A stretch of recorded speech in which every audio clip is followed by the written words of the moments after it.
a lot of what I write in terms of how I think and how I construct and how I position and how I ask questions and how I develop answers through my fiction to myth and folklore. I'll tell you a very quick story. In college here at UP Diliman, I was a very, very arrogant young man. Why? Yes, and I was really an asshole. Why? Because I feeling privileged, feeling well-read, feeling superior. Thank you, Neil. What else do you want to say? A reflection of who I am. Okay. Because I was so well-read, I felt that I could just coast through my college life and let my natural intelligence, such as it was. Okay. The end of the story is, of course, it didn't go the way I wanted it to. Okay, but there's a small episode I want to share. So, I enrolled in a variety of classes. I was in the College of Arts and Letters. And in one of these courses that I took, one of these classes that I took, we needed to read from this really thick book, and there were just too many readings. And the teacher was going to be present eventually, but we were given several days off just to read.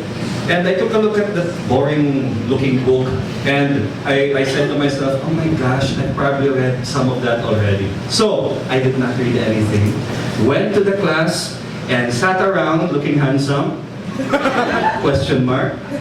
And then the teacher came in. Okay, and then the teacher starts to ask questions, and I'm bored out of my skull because I know everything, right? Finally, she turns her attention to me. And this woman says, Mr. Afar, can you tell us about the reading that you're supposed to, the class was supposed to have read? It's on page such and such, about such and such. And I had not read that, right? But it sounded like what is this, a rip-off of a fairy tale or something like that. So I proceeded to invent and lie straight in the teacher's face. After my, to me, brilliant extemporaneous performance, okay, she said to me, Mr. Afar, where did you get that story? So, from this book. So I know this book because I've read it. Sabi niya, well, I know that book because I wrote it. And that is how I started my relationship with Professor Damiana Eugenio. Nagmarunong ako at nagmayabang. So, in the end, ang hero's journey ko sumalpal. My mother with opening the magical trapdoor. It was my mother who started reading to me when I was a young boy. And she would read to me from everything, but in particular, she would read to me from fairy tales, and she would tell me stories of her childhood in Palawan. Which is why, madami akong alam at na-influence ako talaga ng mga horror stories ng mga probinsya, yung pag maglalakad ka sa madilim. I love to hear that.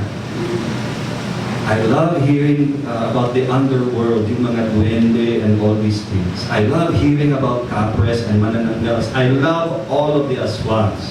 But I also love the wonder tales. And I love the tales of magic. And I love the tales of questing heroes, Filipino or otherwise. And I credit my mother for that.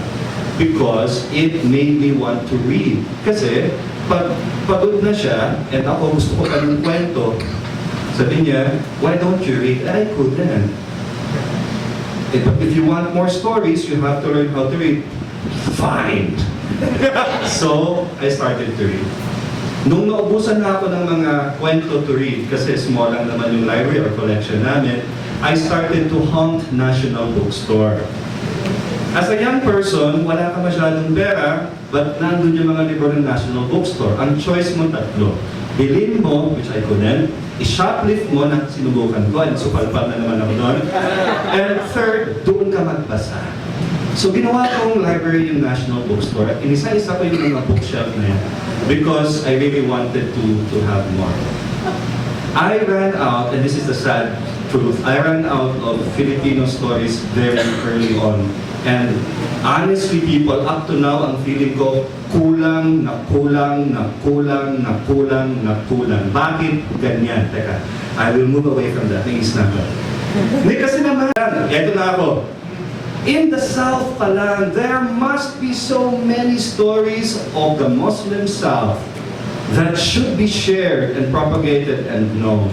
We in Imperial Manila, we write about these things that we know. Super gas-gas na. Yes, they're important, but come on, writers. Write more. Come on, readers. Demand more. Anyway, balik ko sa memory ko ng bata. Okay? So, inisa-isa ko yon, and that's how I started to read na yung Western canon. Eh, ang entry point mo naman doon, 2 points. Yung nasa National Bookstore, and when I was studying in LaSalle. I used to study in elementary in LaSalle, Taft, when there was still a grade school there. So, doon ko na-encounter yung napakalaking book sa library nila na Greek mythology. Na, oh my gosh, it was mind-blowing. I ended up going to chapel while other people were saying, Saint Benil, pray for us. I was praying to Zeus. Kasi wow, mas magaling tong Zeus. May thunderbolts pa siya na ganyan. So, I started this terrible, terrible thing that I started to believe na mas maganda yung nandito kaysa sa Filipino. At bakit? Because as a young person, kung ang makukuha mo lang is uunti-unti na mga libro about Philippine folklore and literature. And I have to be honest, they are not written so well as to be engaging to a young reader. Sa totoo lang, ha? Wala mo nang feel bad. Wala mo nang feel bad. Kakambi tayo lahat. They're not written well.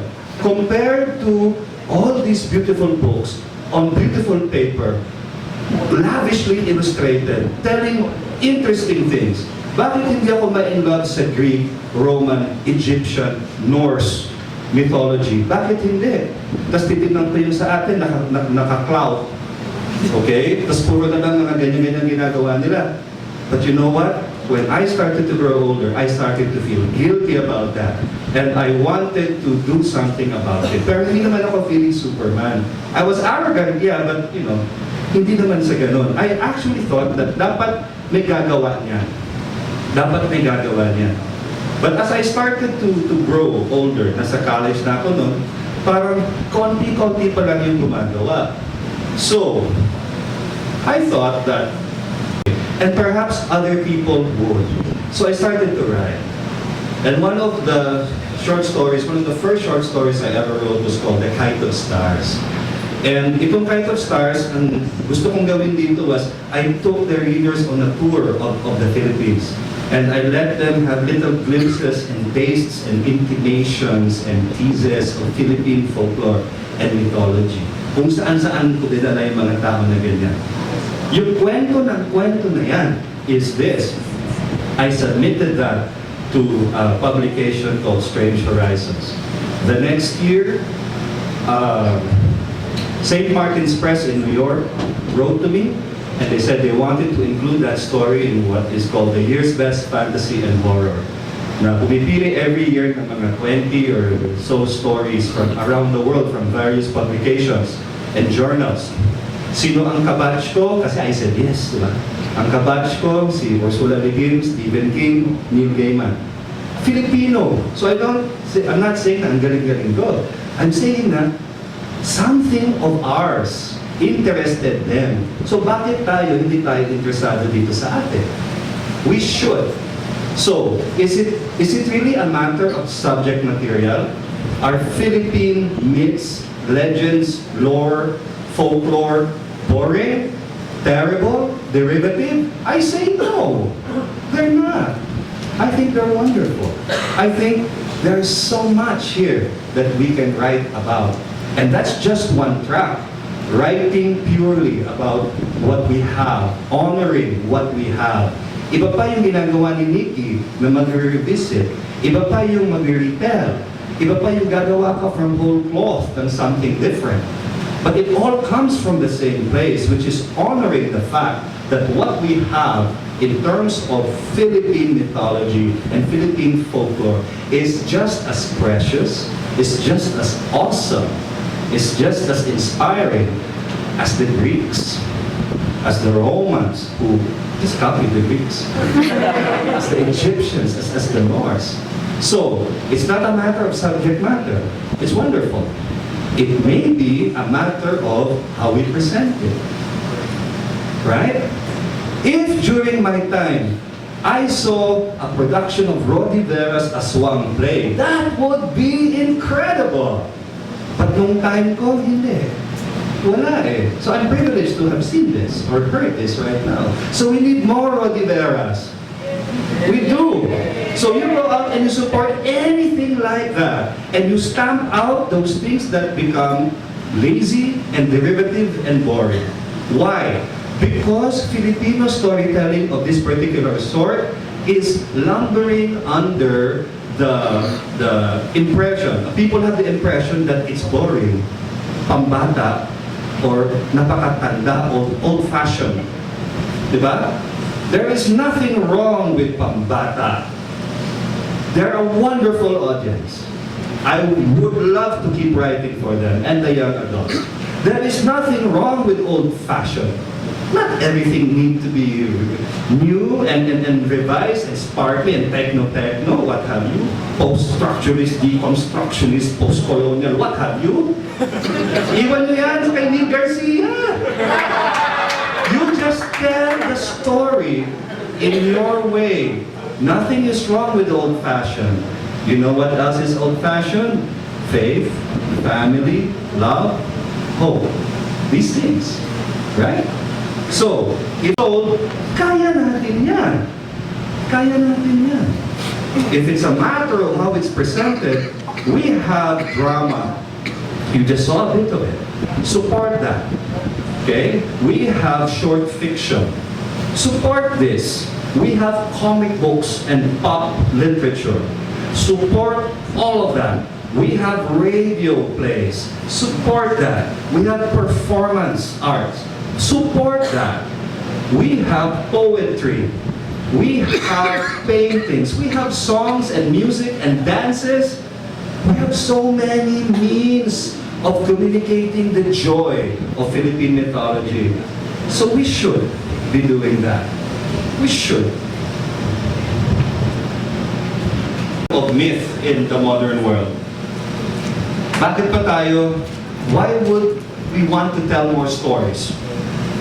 Well, myths help us in the continuing work of defining our identities as Filipinos, as we get fragmented and assimilated, as we adopt and adapt, as we narrow and broaden our concept of what it means to be us.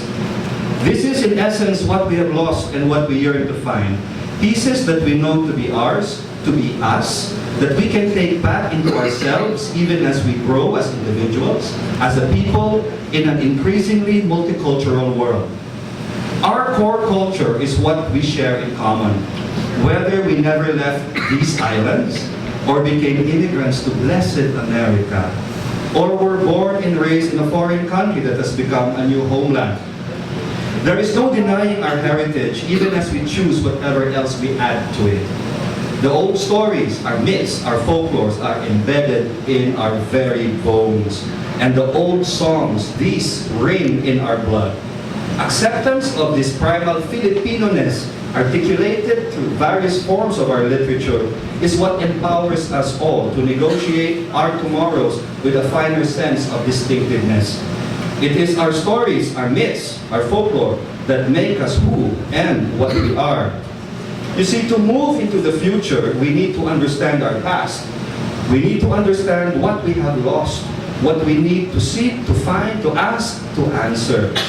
We need to claim and reclaim, interpret and reinterpret, invent and reinvent the myths of our heartland, transforming the elements of the past into the fundamentals of the future. We need to contemporize magic and wonder. We need to reimagine the deathless marvels of and honor where we came from.